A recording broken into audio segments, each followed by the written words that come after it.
Hello, Dark Reader, and welcome to the Dark Side of the Library podcast. My name is Katie, and today we are going to be talking about the brand new novel called Hide by Kiersten White. This came out May 24th, 2022. I was really drawn to this novel because, one, it said it was very similar, or it had elements of Squid Game from Netflix, if you haven't seen it. I really liked it. There's a lot of mixed elements there. The cover is really cool. It has a Ferris wheel. It looks like it's uprooted, and it's just like, basically, it's a park uprooted, and it's got some creepy vibes there, but it's a bright yellow book, so I was like, oh wow, how could you make the color yellow so ominous? I like games. I like horror movies and horror things that incorporate games or like competitions or something like that. So clearly I liked Squid Game. I like Hunger Game. Anything with game in the title is probably something I'll like. I liked Battle Royale. I like all of that stuff. I like Danganronpa. There's all kinds of stuff. I just like having a lot of characters and whodunit kind of thing. So that's what I was thinking of, is like creepy game. That's how it was sold to me. So I'm going to give you the summary of the book just because I can feel myself wanting to, and it's just coming out. So here's what the publisher has to say about Hide. The challenge: spend a week hiding in an abandoned amusement park and don't get caught. The prize: enough money to change everything. Even though everyone is desperate to win, to seize a dream future, or escape a haunting past, Mac is sure she can beat her competitors. All she has to do is hide, and she's an expert at that. It's the reason she's alive and her family isn't. But as the people around her begin disappearing one by one, Mac realizes that this competition is even more sinister than she imagined, and that together might be the only way to survive. There's 14 competitors, 7 days, everywhere to hide, but nowhere to run. Come out wherever you are. All right, so that's what the publisher says about Hide. I'm going to talk about Kiersten White. She's a new author for me. I know she's done other books. So who is she? She usually has done YA books, and that includes things like And I Darken. It's a trilogy. The Sinister Summer series, and I think I've actually heard of this one before, the Camelot Rising series. Her adult debut is Hide. Her books have been published in over 20 territories. The Dark Descent of Elizabeth Frankenstein is currently in development with Sony Pictures Television, so she's kind of a big deal. She apparently lives with her family in San Diego, and she can be found pressing her hands against the glass of her back door, furtively whispering, "I love you," to her deeply ambivalent tortoise, Kimberly. I love this. I've not seen an author with a tortoise, and I love that she has one. I think that gives her at least a +1 in my book. That's amazing.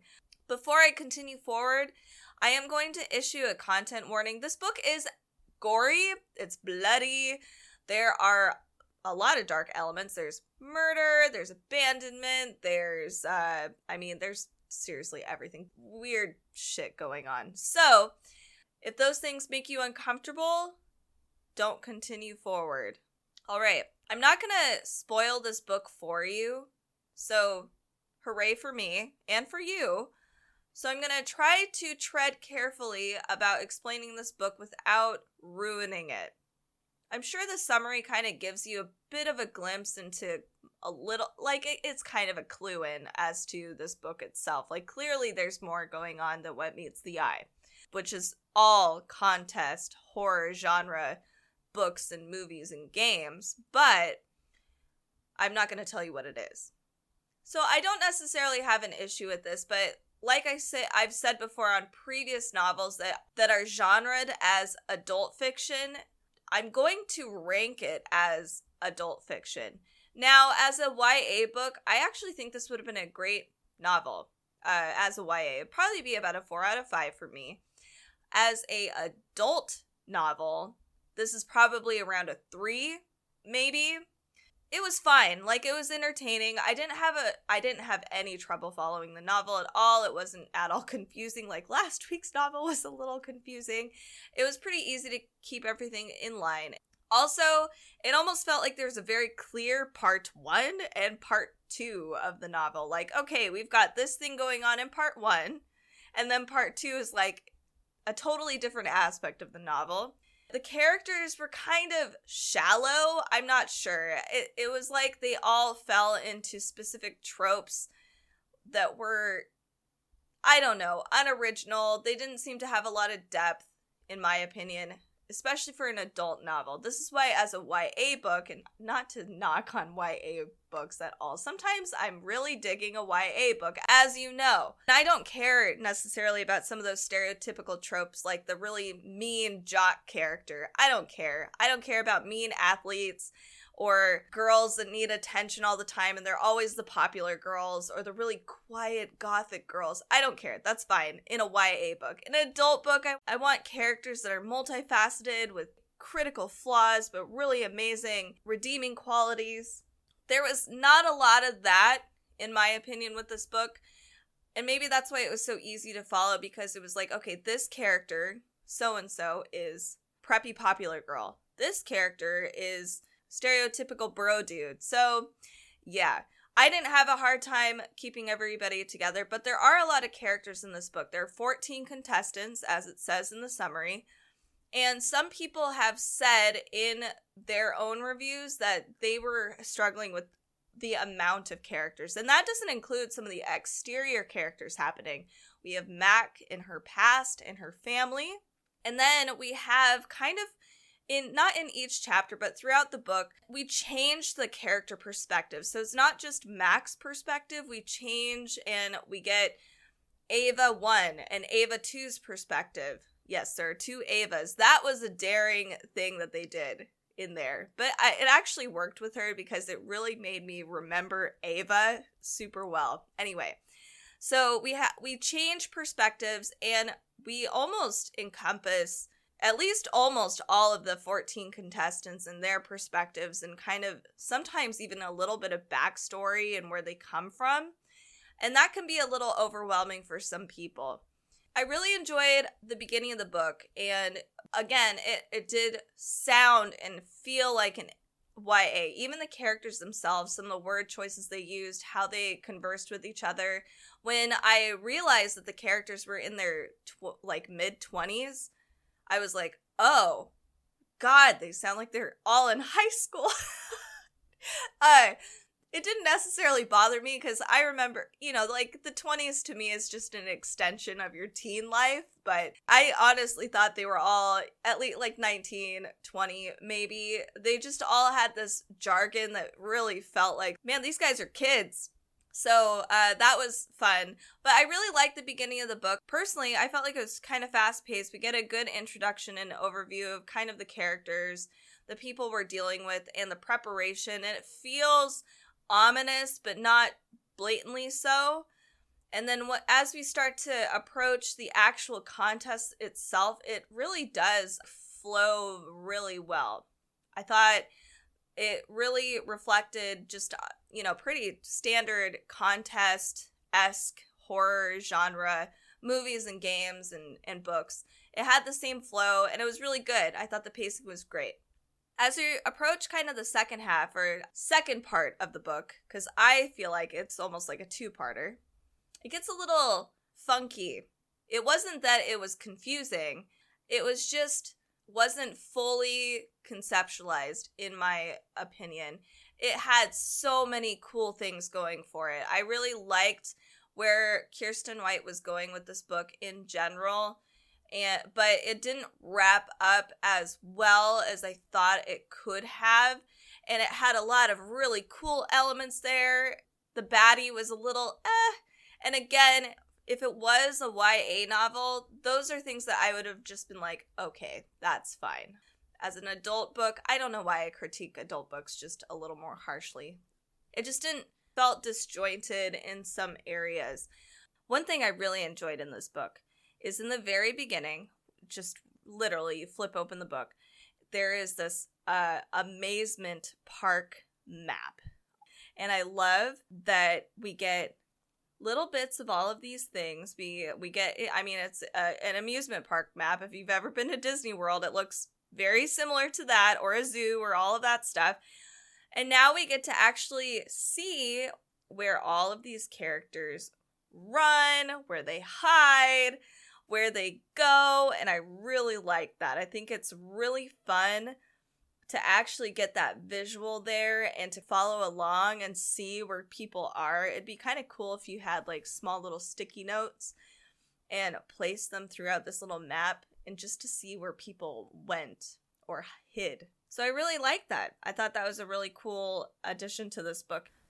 So as somebody that's a part of the LGBTQ community, I love that we're seeing more LGBTQ representation in books, especially horror novels, and especially when they're not villains. You know, I could go on about this, but one thing that I don't like is when it just seems like we're throwing LGBTQ couples and people together because they want some sort of representation in their book and they're just kind of throwing it together. And that's what I feel like is happening here in this book. There's a relationship that develops, but it's completely unnatural. And to me, it makes absolutely no sense, especially considering the context. Here's my tiny little rant here. All of these people sign up for this game to win money because they're in a place of monetary stress. They need money. They're all desperate. They're all adults. And they know only one person is going to win all of this money. Mac included, your mostly main character, she even says in the beginning, she can't care about any of these people because only one person gets out. One person gets that money. So why would you ever want attachments? Why would you want attachments? And then it just happens. And it doesn't happen naturally. It just feels weird and clunky, and it doesn't make any sense to me. First of all, our love interest comes off as this very no-nonsense, out-for-herself military woman, and her and Mac, I wouldn't say hit it off originally, but she clearly is different from the rest of the group that has come along for this contest, and Mac kind of is interested in that because Mac also is out for herself, and that's the whole contest. Like, that's the whole point of it. These two, because they're not looking for like social media acknowledgments or inspiration for their next book or whatever, you know, they're kind of a similar mindset, sure. So maybe they kind of come together. But here's my second problem. Military lady, for all of her experience, she clearly has combat experience as well with some of the terminology she uses. She seems to cave first. She doesn't seem to hold it together very well. She seems to be very upset. She seems afraid, and she needs, and for some reason, kind of attaches to Mac, which makes no sense. Aside from the fact that they get along, there's no other qualities aside from the fact that Mac had a traumatic experience that involves hide and seek. That's it, though. So why is military lady leaning so hard into Mac? I just didn't think it felt natural. To add to that, we are only seeing 7 days, maybe 10 days of interaction between the characters. Their romance is budding by day 3. Like, it's fast. And I don't care who you are. You don't fall in love in 7 days, let alone 3. And given the circumstance that they are currently in, it makes no sense that there would be a romance at all. Not only are they in a contest, but as things start to escalate and they realize things are real bad, why would you, why is that even on the table? Why are these budding feelings even there? And the longing, too. The yearning for somebody. It's crazy to me. So, as somebody that is a part of the LGBTQ plus community, I dislike it when we throw marginalized groups together because it just, with a relationship at least, it needs to actually, to me, make sense. And also, it kind of assumes that just because you're both LGBTQ in any capacity means that you're somehow going to be together. That also is something that frustrates me too, and that's kind of the feeling I got, and it left a bad taste in my mouth. I hope that makes sense, and I'm sorry for my little rant, but I think it needs to be said. I really do.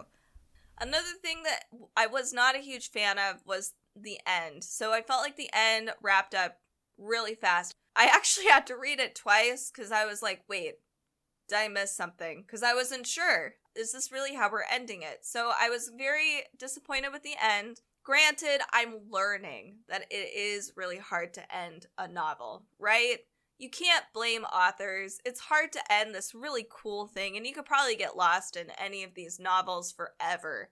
Having an endless, scary amusement park hide-and-go-seek game. I'd love to read that forever, but it has to end somehow, so I understand. It's really difficult. This one was just, it felt a little abrupt to me, and it could have been wrapped up just a hair better, maybe just lingered on it a little longer. Now we, even at the end too, with all of this happening, we have a huge problem that needs to potentially be solved.